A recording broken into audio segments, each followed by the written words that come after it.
Hei, tervetuloa Terapiaklubiin. Hienoa, että teitä on taas niin moni siellä mukana ruutujen ääressä.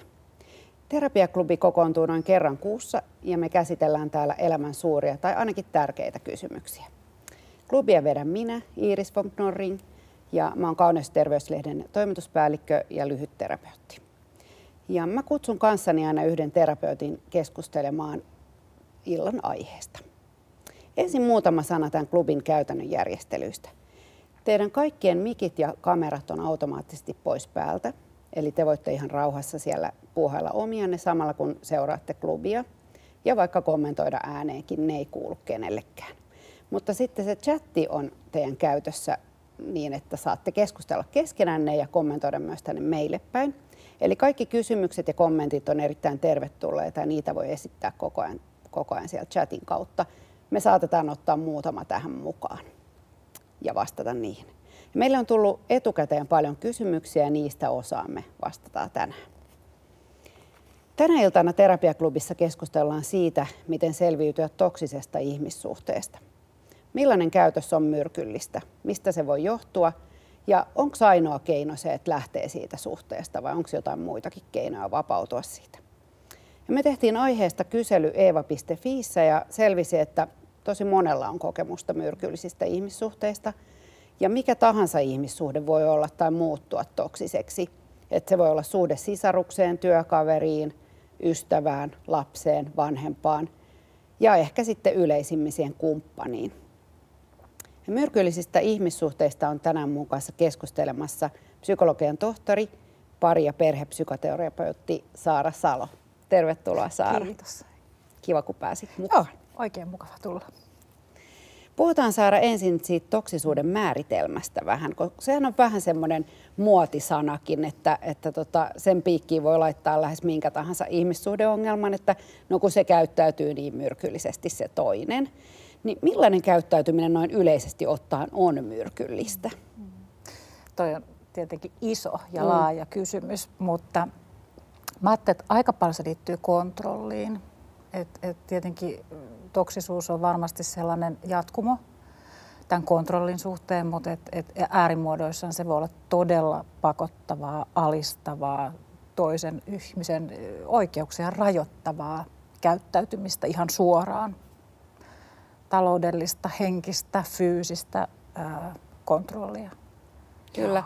Ja niin kuin meidän tuossa kyselyssäkin selvisi, niin sitä on tietenkin tosi monen tasosta. Niin kuin sä just sanoit, että se voi olla niin kuin pahimmillaan tai syvimmillään tosi rajoittavaa ja sitten se voi olla jotain aika pientäkin. Mä luen tästä yhden esimerkin, jonka meillä on tullut tuonne kyselyyn, yhden vastaajan esimerkin siitä, miltä se on tuntunut.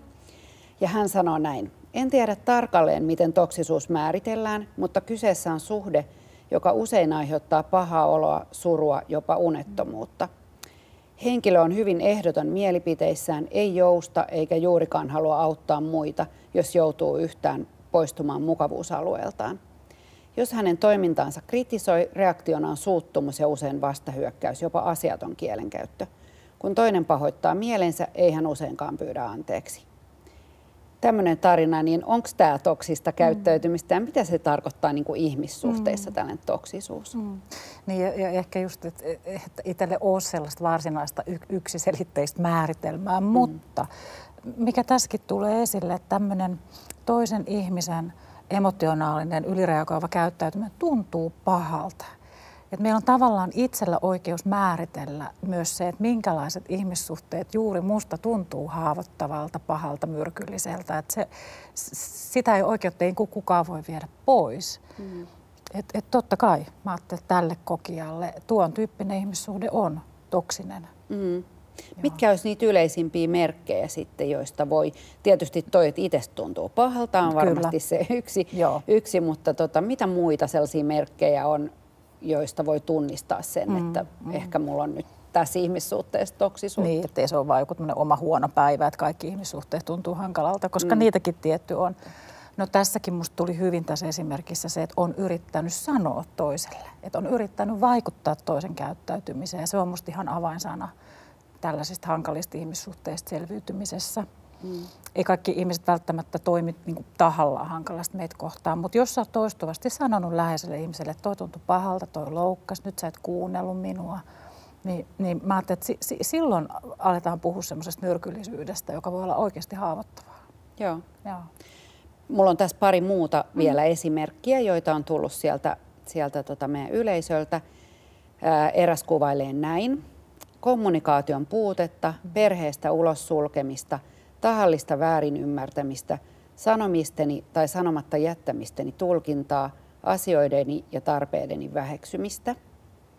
Sitten on toinen, joka liittyy kumppaniin, ja tosiaan tässä kyselyssäkin selvisi, että aika monet näistä ihmissuhteen myrkyllisyyksistä tapahtuu siinä rakkaussuhteessa. Toki se on niin läheinen, että ehkä siinä senkin takia huomataan se helposti. Mutta tämmöinen lyhyt tarina, että entinen kumppani uhkailee jatkuvasti itsemurhalla ja syyllistää minua. Ja tässä on ehkä sitten tämmöinen syvemmän tason, niin kuin, mitä sä sanoisit tällaisesta käyttäytymisestä? Joo, ehdottomasti, ja kyllä myös noi, mitä luettelit tuossa aikaisemmin, että nämä on aika mulle jo semmoisia niin kuin selkeitä merkkejä, että siinä on sellaista hankalaa käyttäytymistä toisen puolelta, joka ei tunnu niin kuin vahingolta tai virheeltä, että sanojen vääristelyä, ulos jättämistä.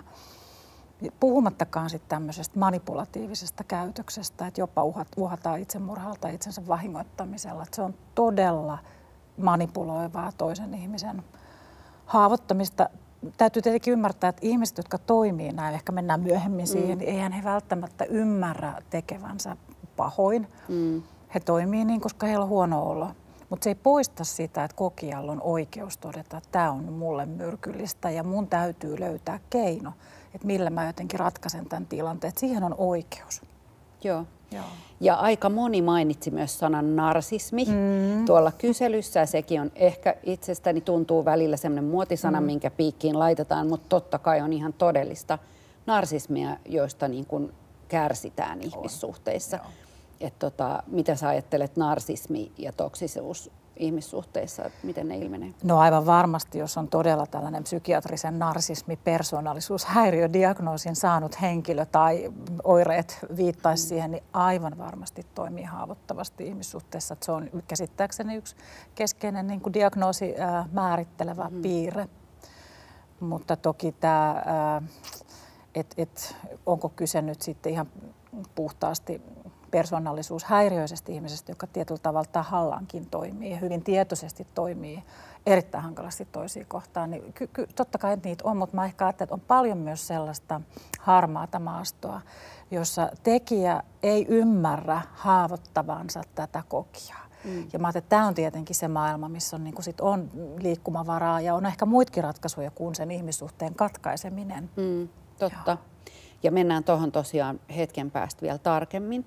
No mitkä on sellaisia niin kuin asioita, mitkä on vaikea tunnistaa toksisuudeksi, että nämä, mistä me nyt puhuttiin ja missä tässä tuli näitä itsemurhalla uhkailu tai ulos sulkeminen ja tämmöinen, ne on niin kuin tavallaan aika helppo tunnistaa, että toi ei ole nyt ihan ok, että toi on tosi myrkyllistä. Mutta mitä sellaisia tapahtuu sun kokemuksen mukaan, mitä on vaikea tunnistaa?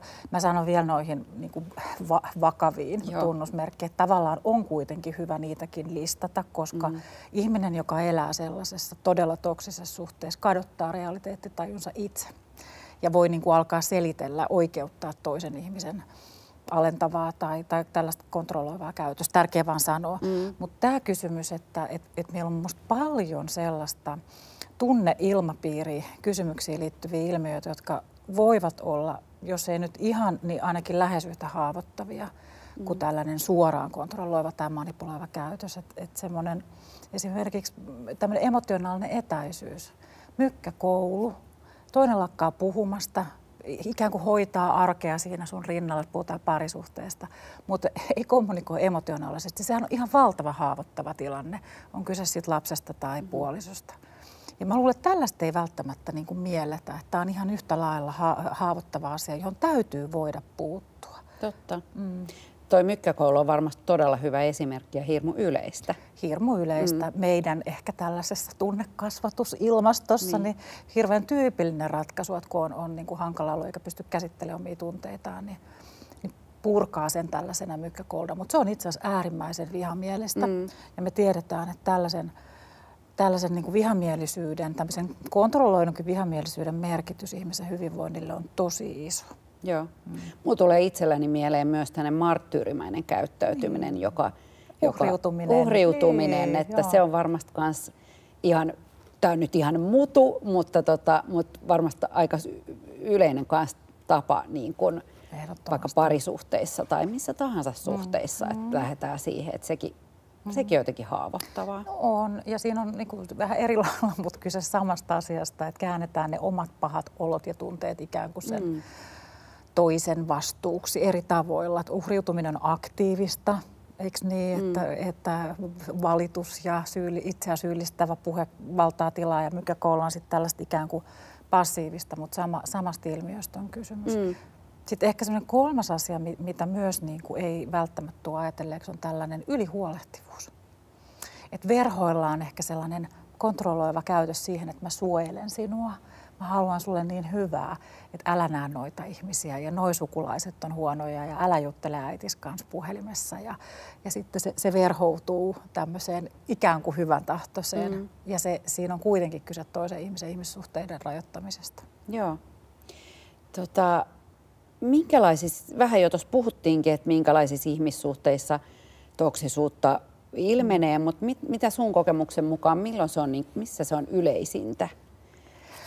No läheisissä ihmissuhteissa, eli meidän kiintymyssuhteissa, koska ne on niin merkityksellisiä meille, että me koetaan erilaiset tunneilmiöt paljon voimakkaammin, eli omiin vanhempiin, ilman muuta omiin sisaruksiin, sekin unohtuu hirveän usein, mitä haavoittavia sisarussuhteet voi olla, omiin lapsiimme. Ja sitten aikuisia merkityksellisen ihmissuhde on parisuhde. Et kyllä se niin kuin kaikilla näillä alueilla. Et totta kai niin kuin työympäristössä voi olla toksisuutta ja totta ystävyyssuhteissa kyllä myöskin, mutta mä ajattelin, että nämä on varmaan niitä, missä se haitallisimmat vaikutukset tulee. Kyllä. Ja esimerkiksi tuolla kyselyssä tuli aika paljon, montakin semmoista ystävyyssuhde-kysymystä. Ja yksi oli tämmöinen, tai tarina, tapaus, että ystävyyssuhteessa ilmeni, että toinen olikin ollut epälojaali. Oli edessäpäin mitä parhain ystävä, mutta käytti luottamuksella kerrottuja asioita nolaamiseen. Ja sitten toinen oli myös just niin kuin mainitsit, nämä sisarukset, tämmöinen tapaus, että keski-ikäiset sisarukset kiristää ja raivoaa saadakseen haluamansa. Ja vanhemmat pitävät mykkäkoulua, jos ei veny heidän aikatauluihinsa.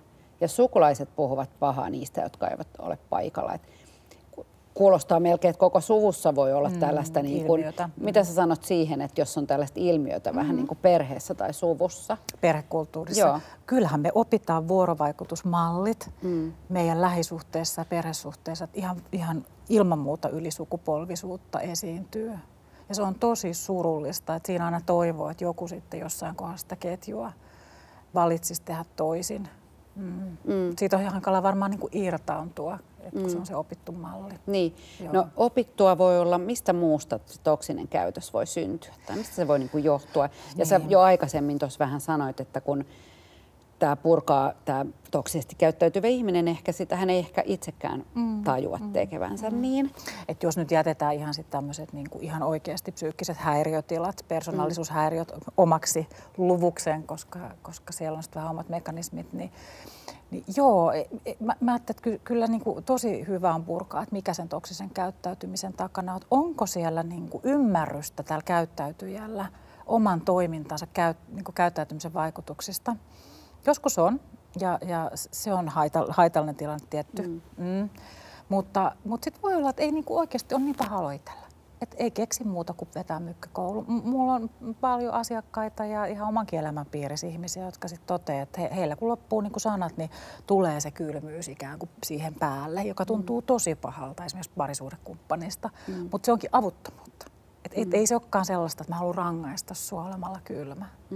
Tai uhriutuja voi kokea ihan valtavaa häpeää ja itse asiassa niin kuin aidosti tipahtaa semmoiseen monttuun, että mä oon niin huono ja surkea. Ja yrittää sillä uhriutumisella itse asiassa saada epätoivoisesti hyväksyntää, joka voi tuntua ihan käsittämättömältä tavalla siitä toisesta. Että eihän se ole niin kuin oikea tapa pyytää apua, mutta kun ei ole muitakaan, en mä oon oppinut muita tapoja. Et mä ajattelen näin, että semmoinen niin pinnan alle kurkistaminen, jos sinne pääsee. Että jos pääsee semmoiseen aitoon keskusteluyhteyteen, että mitä sä tarkoitit tuolla?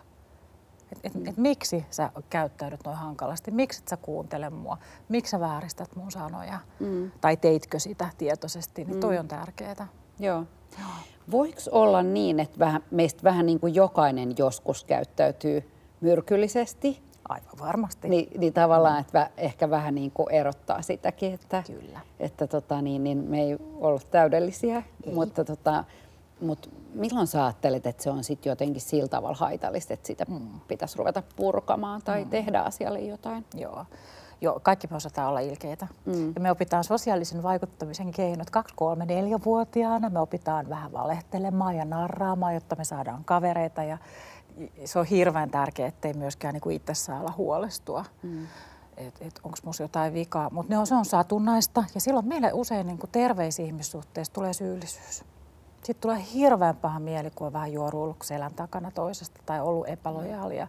Ja me kompensoidaan. Me pyydetään anteeksi, me tunnustetaan, me otetaan vastuu siitä, miten me ollaan toimittu ja pystytään ottaa siitä.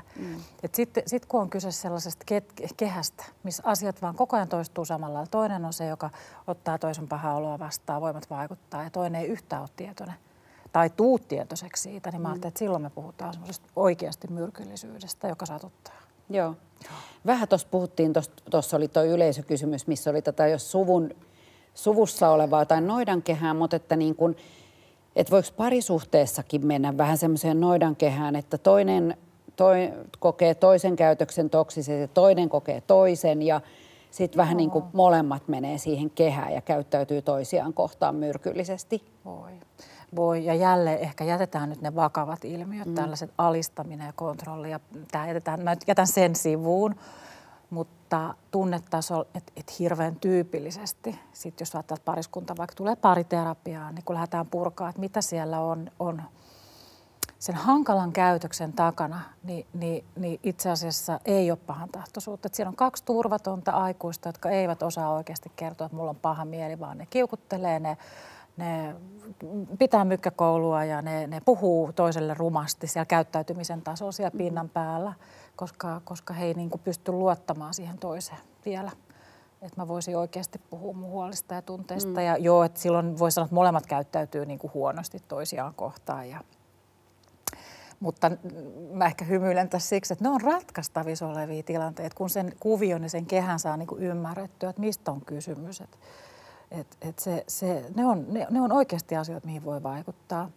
Ja yksi sellainen asia, mihin mä aina rohkaisen kiinnittää huomiota, että ei vaan se, että ton käyttäytyminen tuntuu musta ja näin on pahalta, vaan että pysähdy myöskin miettimään, että se mikähän sen toisen niin kuin tahtotila on. Että mikähän sen käytöksen takaa, onko se oikeasti sitä, että se inhoaa sua ja haluaa olla pahaa ja on sulle myrkyllinen, vai onko se väsynyt, stressaantunut, onko se itsekin huolissaan teidän parisuhteesta, että myös niin kuin sen näkökulma siihen toisen tilanteeseen jollain lailla. Kyllä.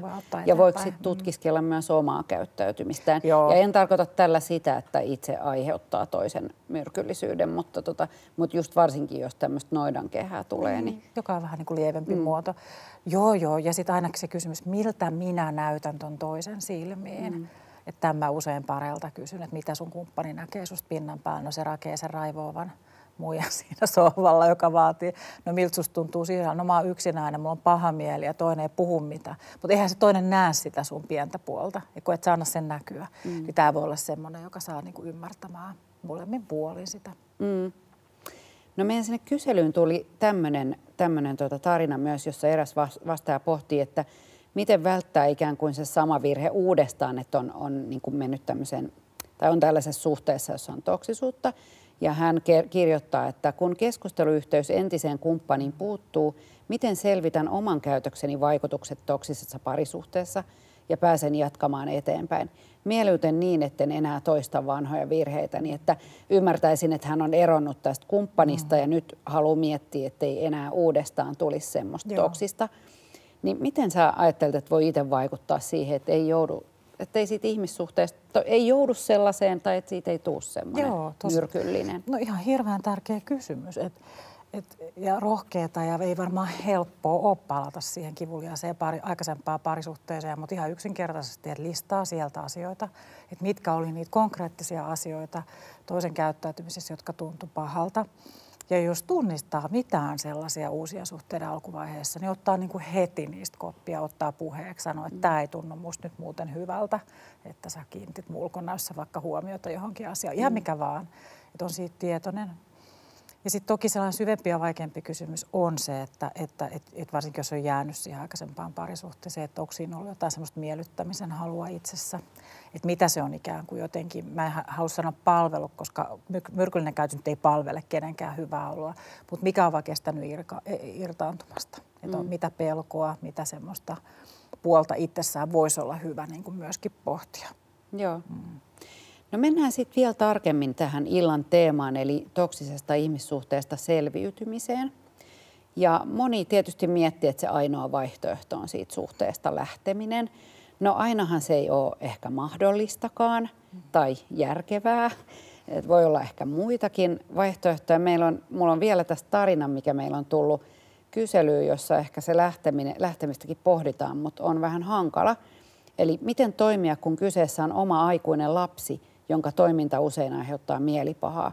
Hän passuuttaa ja pyytää rahaa. Kärsin tilanteesta. Se aiheuttaa minulle ahdistusta ja unihäiriöitä, mutta voiko tai kannattaako pistää välit poikki omaan lapseen vai mitä pitäisi tehdä? Esimerkiksi tällaisessa tilanteessa on niin kuin aika iso kysymys, että laittaa ihan välit poikki. Kyllä. Tai missä tahansa ihmissuhteessa, niin onko se suhteen lopettaminen nyt ainoa vaihtoehto? Ei, ääritapauksissa on, mutta me voidaan niihin palata. Ei ole tämmöisessä tapauksessa. Mä ajattelin, että se välitila, jota meidän suomalaisten olisi syytä harjoitella, on se, että me tunnistettaisiin niitä omia rajoja ja me kommunikoitaisiin niitä selkeästi ja rohkeasti näissä läheisissä ihmissuhteissa. Se ei ole helppoa, kyllä mä itsekin tiedän sen. Mutta ehdottomasti esimerkiksi tällaisessa tilanteessa niin täytyy voida sanoa.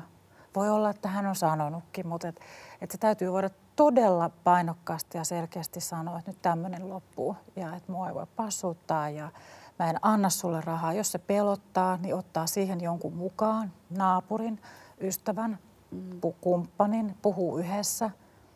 Tämä on niin kuin todella tärkeää selkeästi sanoa. Sitten jos toinen jatkaa ja jos siihen liittyy jotain uhkaavuutta varsinkin, niin voi olla, että joutuu itseä suojatakseen sitten pitämään vähintään niin kuin etäisyyttä. Mutta aina pitää niin kuin tietää, että onko mä tehnyt ne edeltävät stepit, onko mä kommunikoinut. Joo. Ja onko se just noin niin kuin sä sanoit, että tosi suoraan sanoo? Tosi suoraan. Joo.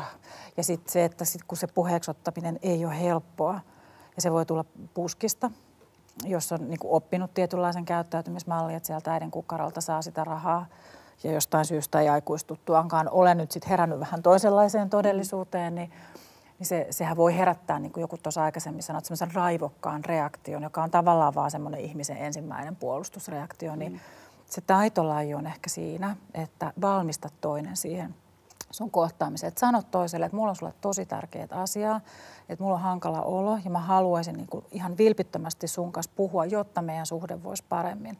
Sopiiko sulle tämä hetki? Puhutaanko huomenna? Että annetaan heads up. Että ei vaan niin kuin mennä ja läväytetä sitä asiaa, vaan että jos halutaan rakentaa dialogia, niin pyydetään lupa siihen. Joo. Totta kai sekin jo pistää varuilleen toista.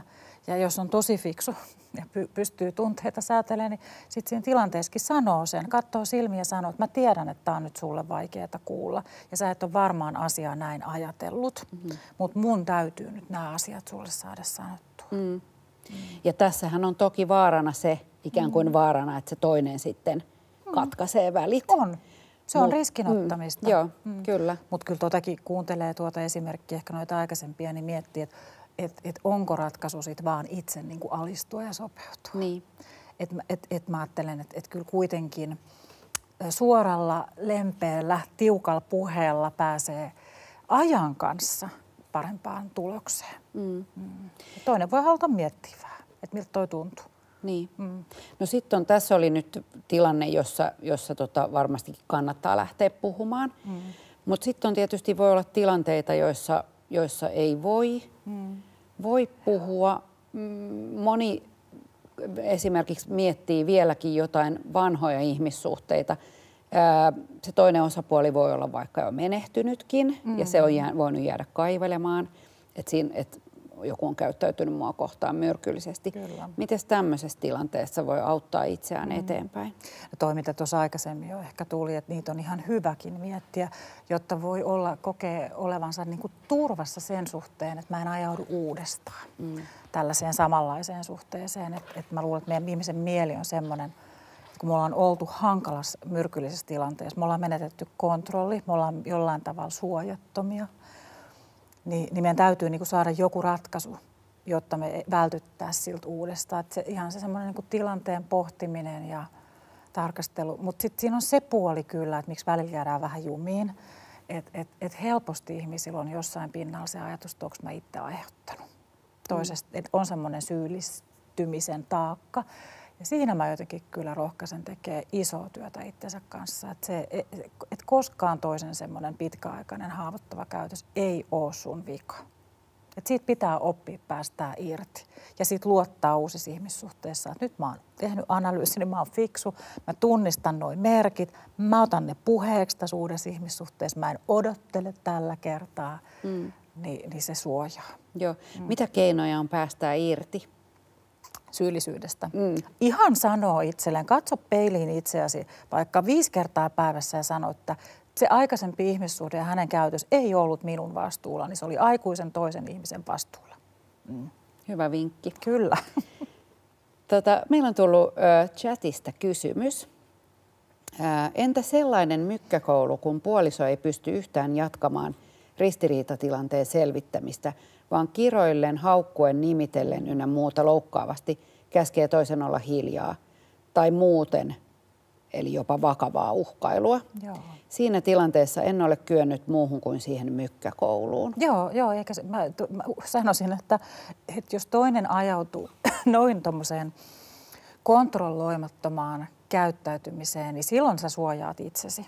Se ei ole kohta, missä toisen ihmisen aivot ja mentalisaatiokyky on tilassa käydä keskustelua ja valitettavasti silloin ainoa tapa on suojautua. Mutta nyt sitten miettii niin kuin pidemmän päälle, että miten sitten tällaisen puolison kanssa ottaa esille sitä, että meidän täytyy, niin kuin semmoisessa tilanteessa, kun ei riitä päällä, että meidän täytyy voida ruveta niin kuin pohtimaan noita tilanteet, missä me ajaudutaan toistuvasti, jos se on toistuva tilanne pattitilanteeseen, että voidaanko löytää jotain sopimuksia, voidaanko löytää joku semmoinen tila. Mä sanoisin melkein, että kannattaa mennä jonkun ulkopuolisen kanssa myöskin keskustelemaan.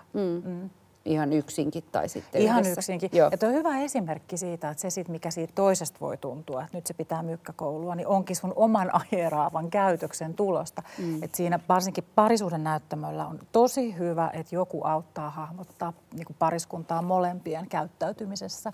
Hankalat puolet, niiden alla olevat asiat, ennen kuin lähdetään siihen, että syytellään vaan siitä toksisuudesta puolia ja toisin. Joo.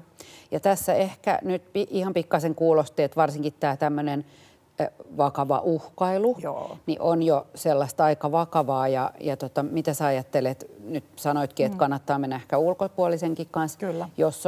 jos on sen tyyppistä toksista käytöstä, että se ihan jopa uhkaa. Joo, tai sitten niin kuin mennä itse keskustelemaan ihan niin kuin henkilökohtaisesti, että kertoo, avata vähän tarkemmin tilannetta, kertoa, että minkä tyyppistä uhkailua on ja kuinka paljon, että sitten miettii ihan strategioita jonkun ulkopuolisen kanssa, että ei tarvitse jäädä niin kuin itsekseen niitä pyörittelemään. Miten sitten semmoisessa tilanteessa, kun esimerkiksi voi olla iäkkäät vanhemmat, ja he ovat siis elossa ja tavallaan niin kuin asioista voi puhua, mutta se saattaa tuntua tosi vaikealta. Ja kykenevätkö he, voi jopa ajatella, että ei sieltä ehkä tule toivottua vastakaikua. Niin miten sellaisessa tilanteessa kannattaisi toimia? Niin toi on niin kuin ylipäätään hyvä kysymys, että kuinka paljon aikuisenkin lapsen asemassa ne semmoisia pienempiäkään kokemiaan vuorovaikutuskolhuja kantsuu lähtee avaa sinne yläkertaan. Mä sanoisin, että kannattaa aina miettiä ja ehkä olla siinä ymmärtäväinen, että varsinkin iän myötä ja semmoisten keskustelukulttuurien muuttumisen myötä niin voi olla aiemman sukupuolen vaikea tulla vastaan. Mutta että jos sitten näissä suhteissa on edelleen semmoista toksisuutta, alentavaa käytöstä, mä oon kuullut haukkumista, mä oon kuullut aikuisten lasten elämään puuttumisesta, valikoivasta käyttäytymisestä vaikka niin kuin sisaruksia kohtaan, niin ei sellaista tarvitse sietää, vaan sen takia, että joku on sun vanhempi. Et ei meidän sellaisia velvoitteita ei ole. Ja silloin totta kai mä ajattelen tässäkin, eka steppi on se ottaa asia ihan suoraan puheeksi ja ihan käydä ne tilanteet ja käyttäytymismallit läpi, että mä en niin kuin tule hyväksyä enää tuollaista. Ja sitten toki suhteen voi katkaista myös vanhempiinsakin tarvittaessa, mutta eikö niin, että yksi steppi voi olla se, että sä otat vähän etäisyyttä? Just näin. Että sä et ehkä tapaa niin usein tai ja on ok, otat pikkusen omaa tilaa vähän enemmän, että sun ei tarvitse, että sä voit vaikka itse vähän miettiä, että kuinka paljon mä siedän tätä elämässäni. Just näin. Mulle joku just kertoi, että hän ei halua katkaista välejä, mutta hän rajaa ihan niin kuin systemaattista aikaa, että hän käy kerran vuodessa ja hän ei ole koskaan yötä vanhemmillaan, että hän aina varaa hotellin, koska hän ei halua altistua sille tietylle ilmapiirille. Ja siitä keskusteltiin ja hän sanoi, että se niin kuin tavallaan hänelle riittää ja ilmeisesti vanhemmillekin. Ja samalla tavalla, että kuinka puhelinkeskusteluja voi rajata, vierailuja, pituutta, miten omat lapset tapaa sitten näitä isovanhempia. Siinä on paljon niin kuin sellaista väliporrasta, että se ehdoton välien katkaisu voi olla aika kivuliasta kuitenkin. Aivan. Mutta on tilanteita, joissa mäkin olen suositellut, että nyt tuntuu paremmalta sun ja sun oman elämän ja ehkä lastesi elämän kannalta, että nyt ei olla tekemisissä. Niin. Me saatetaan olla vähän niin kuin kiinni semmoisissa yleisissä ulkopuolelta tulevissa vaatimuksissa myös. Joo. Että on jotenkin yleisesti ajateltuna väärin katkaista välejä tai ottaa etäisyyttä tai olla niin kuin jotenkin huolehtimatta jostain läheisistä. Mutta sitten jos se tekeekin meille itsellemme tosi huonoa, niin sitten onko siinä kuitenkin hyvä miettiä vähän sitä, että on. Asiat ei ole yksinkertaisia ja kyllähän tietenkin psykologina ja terapeuttina mä sanoisin, että ihmissuhteiden eteen kannattaa tehdä töitä. Ja nimenomaan se oma suoruus omista tarpeista, niiden kommunikointi on se, mistä pitää lähteä liikkeelle. Mutta ei kukaan voi ulkopuolelta määritellä, että miten sun pitäisi toimia sun lähisuhteessa. Ei ole olemassa mitään sellaisia normeja meillä. Ja ihan todella on ollut tilanteita, missä harkinnan jälkeen on kannattanut suojata itsensä, oma hyvinvointi, oman lähiperheen hyvinvointi ja olla olematta kontaktissa omiin vanhempiin. Joo. Se on surullista aina ja sen kanssa joutuu tekemään myös itse töitä sen surun kanssa. Että sekään ei ole vaan se ratkaisu, että nyt mä en ole tekemisissä. Se on päätös, jota pitää käsitellä. Joo. Mulla olikin itse asiassa seuraava kysymys just se, että mitä sitten, jos päättää, että nyt tämä riittää, että mä niin kuin se voi olla vaikka sit parisuhde. Aika paljon meidän kyselyssä oli niistä, jossa puhuttiin entisestä kumppanista, että se on sitten jo päättynyt. Se suhde, että päättää esimerkiksi parisuhteesta sitten lähteä, niin miten sitten pääsee yli, ettei ne asiat jää esimerkiksi kaivamaan tai mietityttämään vuosikausiksi? Näinpä. No se on, niin kuin mä sanottiin, se sinänsä se miettiminen ei ole huono asia, se on hyväksyttävää, mutta ilman syyllisyyttä ja semmoisella niin kuin voimaanottavalla ajatuksella, että mä mietin siksi, että mä en toista. Entisiä kumppaneita on vaikea tavata ja konfrontoida. Ja mä en ehkä usko, että se on kauhean hyödyllistä enää siinä vaiheessa. Kirjoittaa voi aina. Vaikka tekisi sellaisen kirjeen esimerkiksi ihan vaan itselleen, että purkaa ne niin kuin ulos, että nämä oli ne asiat, jotka minua satutti, mun rajojen yli käveltiin. En silloin pystynyt puolustautumaan, en tuu jatkossa tätä sieltä. Sehän on se niin kuin voimaannuttava keino, että jos ei sitten kuitenkaan katso asialliseksi, vaikka lähettää sitä, koska silloinhan se käynnistää taas jonkun prosessin. Totta, eikä sitä enää niin kuin muutettua saa sitä mennyttä suhdetta, että se voi olla turhakin sille ihmiselle siitä. Toki voihan se olla joskus hyödyllistä, jos on semmoiset välit, että saa niin kuin sanottua, että tämä paino mua. Tämä paino mua, ja jos toinen jopa voi pahoitella ja sanoa jälkikäteen, että mä en ymmärtänyt, anteeksi. Se voi olla hirvittävän hieno kokemus, mutta sanon näin, että siihen kannattaa niin kuin suhtautua varauksella. Ja pohtia itse, että onko meidän välit tällä hetkellä sellaiset, että se olisi mahdollista vai johtaisiko se uudelleen mun haavoittumiseen. Puhutaan vielä hetki semmoisesta niin kuin oikein niin kuin ikään kuin, jossa on ihan itsetunto sit mennyt tämmöisen toksisen ihmissuhteen vuoksi. Meille tuli kyselyyn tällainen vastaus, eli se menee näin, että olen kokenut sekä parisuhteessa että sukulaisuussuhteissa toksisuutta. Minua on morkattu ja moitittu, mikään ei ole kelvannut. Ihmiset ovat näyttäneet, ettei minusta ole mihinkään ja minut on nujerrettu. Miten selviytyä? Itsetunto on alhaalla, ihmisarvoni on romahtanut. Eli ihan niin kuin tällaiset tunteet ihmisellä on, niin mitäs tästä? No hirveän surullista. Mä haluan kyllä sanoa, että ei valitettavasti ihan ainutkertaista, että näin voi käydä. Että jos elää lähisuhteessa, jossa joutuu kokemaan henkistä, emotionaalista niin kuin laiminlyöntiä, ehkä jopa väkivaltaa, niin kyllä se vaikuttaa meidän minuuteen ja meidän itsetuntoon. Ja mä ehdottomasti soisin, että jokainen tällainen henkilö, myös tämä kysyjä, niin saisi siihen ammattiapua. Et riippumatta siitä, että oireileeko, voi olla, että on pärjännyt hyvinkin ja oppinut. Monihan tämmöinen emotionaalista laiminlyöntiä kokenut on itse asiassa omassa elämässään aika pärjäävä ja toisista ihmisistä usein vähän liiankin huolehtiva. Mutta et ansaitsisi tulla kohdatuksi jotenkin noiden kokemusten kanssa. Aivan. Joo. No mennään sitten vielä näihin meidän tapauksiin. Me siis jokaisessa terapiaklubissa käsitellään muutama tosielämän tapaus. Ja Saara, mä kerron sulle muutaman yleisön lähettämän tapauksen ja sä saat antaa niihin 3 täsmävinkkiä tai me voidaan keskustella niistä. Ja ne vinkit on, mikä voisi olla ensimmäinen askel, eli mistä aloittaa. Mitä hänen kannattaisi jättää huomiota, eli unohda tämä. Ja miten sä haluaisit kannustaa häntä, että mitkä sanat haluaisit hänen muistavan. Muistan nämä. Ja ensimmäinen tarina menee näin. En tullut kuulluksi parisuhteessani ja koin sen toksisena käytöksenä. Aloin myös itse aikaa myöten käyttäytyä toksisesti. Oli huutamista ja syyllistämistä. Nyt suhde on päättynyt, mutta kärsin tapahtuneesta edelleen. Miten saisin omat tunteeni tasapainoon ja selville? Miten annan anteeksi huonon kohtelun? Niin mistä sä ajattelet, että hän voisi aloittaa? Hän kärsii edelleen. Tässä on ehkä, kun me puhuttiin siitä noidankehästä, niin kuulostaa siltä, että on tullut vähän niin kuin sellainen noidankehä. Joo. Molemmat on alkanut käyttäytyä myrkyllisesti, huudettu ja syyllistetty. Mutta nyt hän kärsii siitä edelleen, että miten hän saisi niin kuin apua tähän. Hän haluaisi antaa anteeksi ja omat tunteet niin kuin tasapainoon, niin mistä hän voisi aloittaa? No ehkä ihan hyvä just vaikka pohtia tätä, mistä me keskusteltiin, että näissä hankalissa noidankehissä on 2 osapuolta.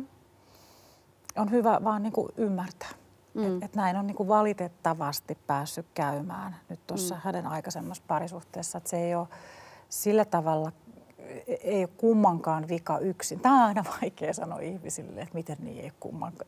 Kun se ei ole, kun meidän välillä syntyy ihmisten välillä syntyy vuorovaikutussuhde ja dynamiikka. Että jotenkin hyväksyä, että toi oli huonoa dynamiikkaa nyt. Näin kävi. Mistä päästään irti? No mä haluaisin vaan sanoa, että päästä irti siitä kiukuttelustakin. Ehkä se ei ole enää päällä. Mutta on niin kuin itsessäsi tietoinen siitä, että kun sä ajaudut sellaiseen tilanteeseen, missä sä et koe, etkä selvästi tullut kuulluksi, niin sulla on tendenssi lähteä itse hyökkäämään, niin koita varoa sitä.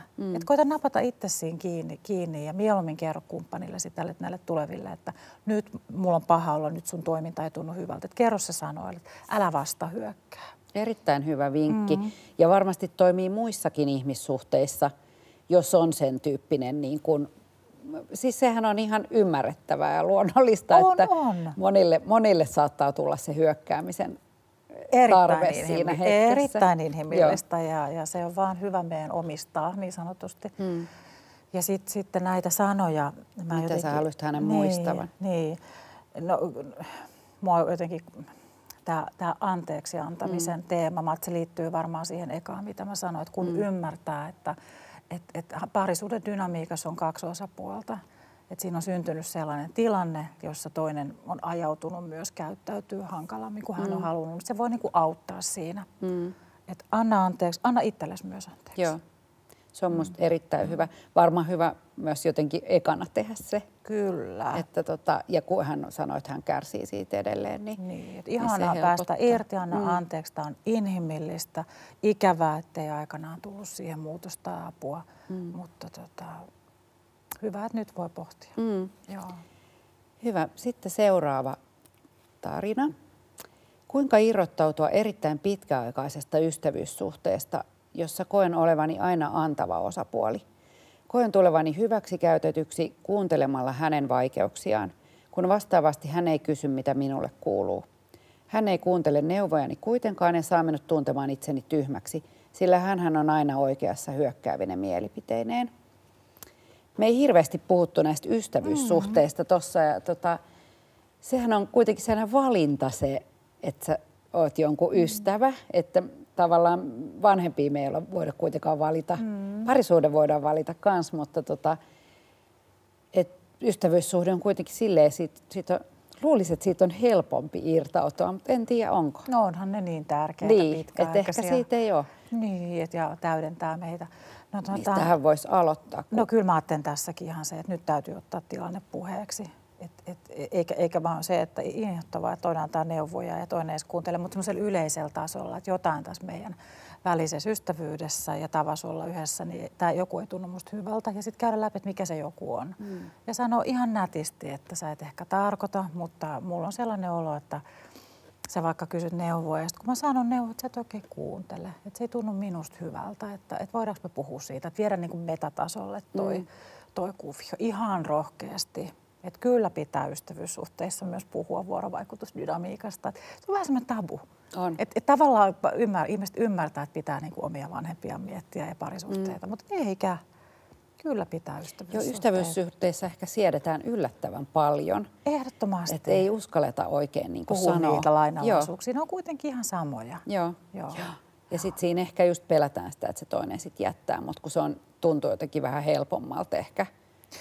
Niin, että se on niinku kevyempi. Joo, voi olla. Mutta mä palaan siihen, että suora puhe on kuitenkin niinku tae hyvistä ihmissuhteista. Se on hyvä vinkki. Sitten tämä toinen, että mitä jättää pois. No lakkaa antamasta niitä vinkkejä nyt heti. Lakkaa se oman puolen käyttäytyminen, millä olet nyt tässä vaiheessa ollut osallisena. Että älä nyt tee niin. Ensin pitää sun saada ilmaista sitä omaa tarvetta ja sitten jotenkin tuossa ehkä sit haluaisi hänelle näitä sanoja, että ystävät on tasavertaisia. Ystävyyssuhteen pitää olla vastavuoroinen vaihtosuhde. Aivan. Ja toihan tarkoittaa tietysti sitä, että välillä se voi olla niin, että sä kuuntelet enemmän toisen, mutta jos se on ei ikinä ole niin päin, että häntä silloin kuunnellaan. Se ei toimi. Joo.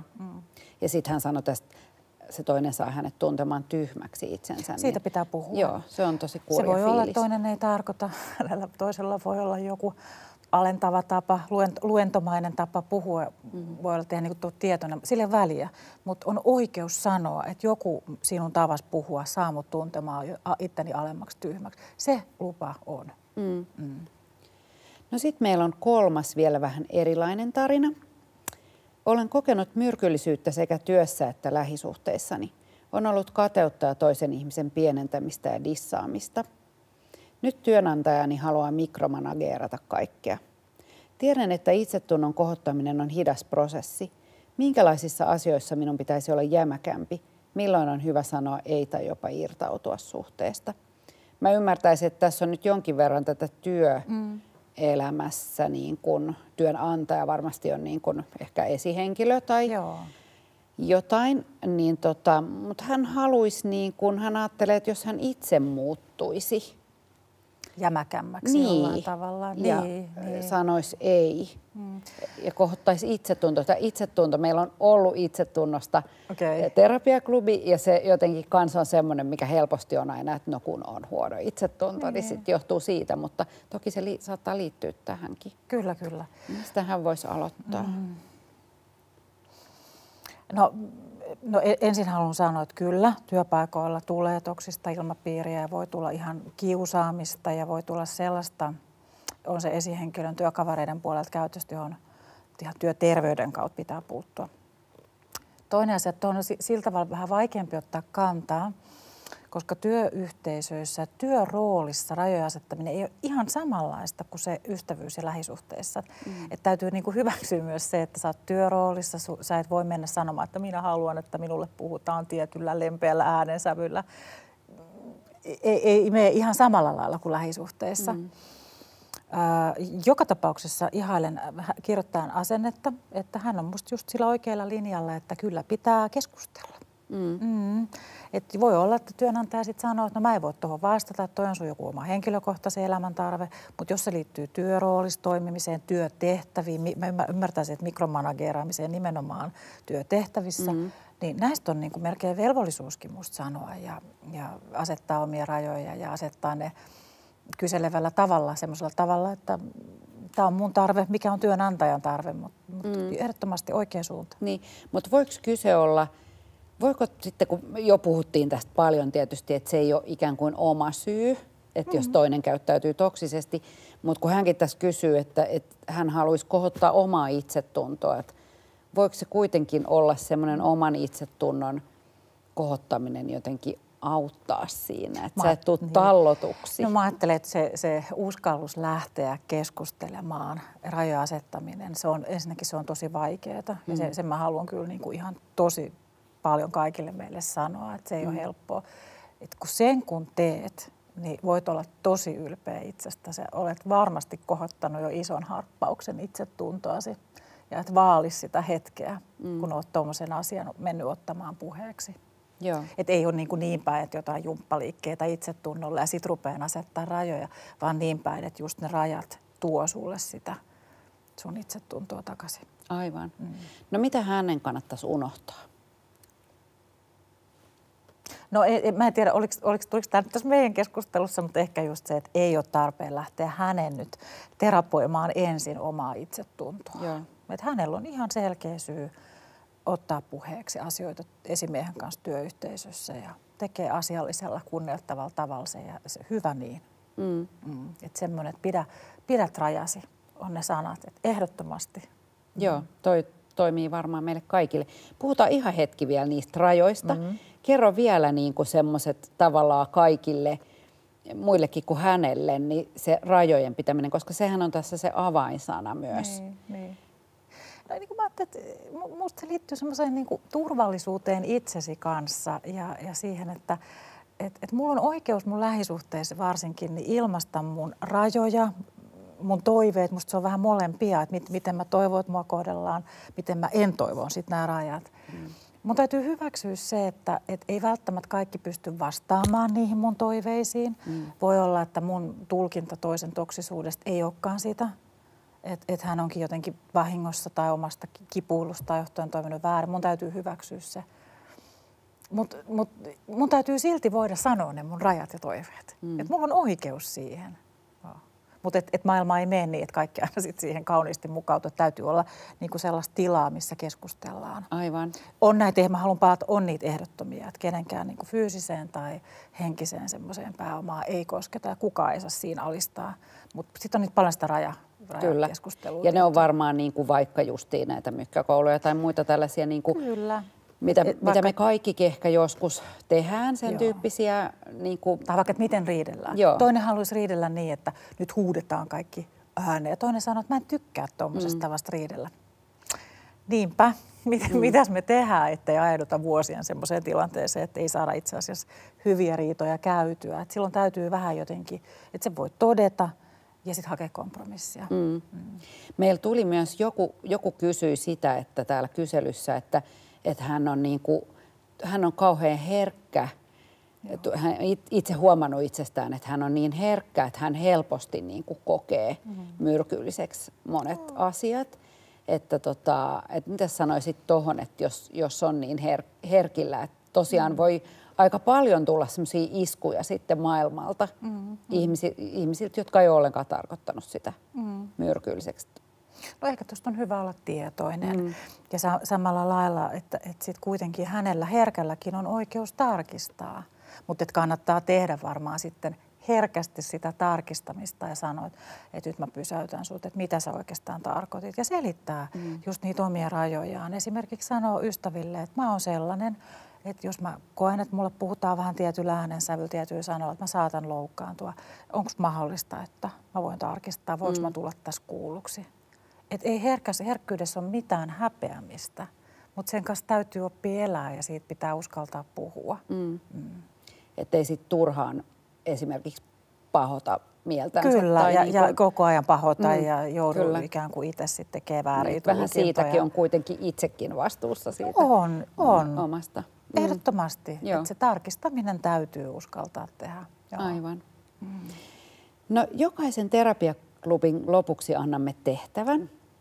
Eli tämä on sinulle, joka pohdit toksisuutta ihmissuhteissasi. Ja Saara, ole hyvä, Saara antaa tehtävän.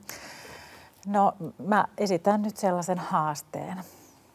Eli kun pohdit nyt sitä, että onko sun ihmissuhde toksinen, niin nyt ensi viikon aikana mene ja ota tämä asia käsittelyyn tämän sun ihmisesi kanssa. Tee se sellaisella tavalla, että valmistele tämä toinen henkilö siihen sanomalla, että sulla on tärkeää puhuttavaa.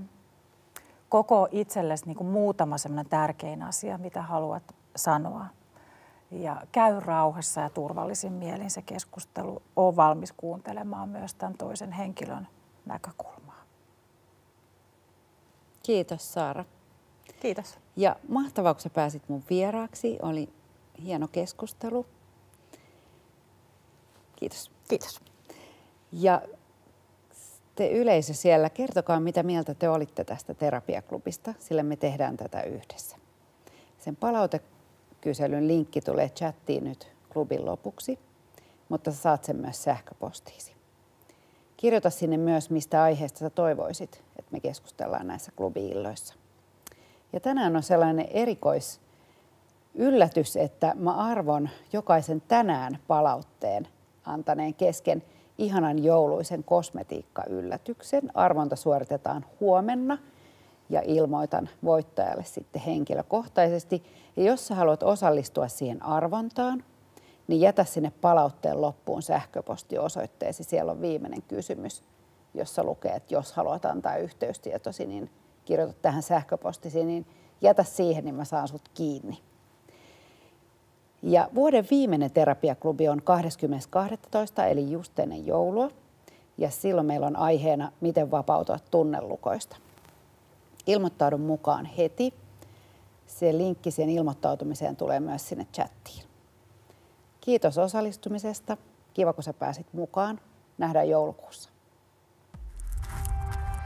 A-lehden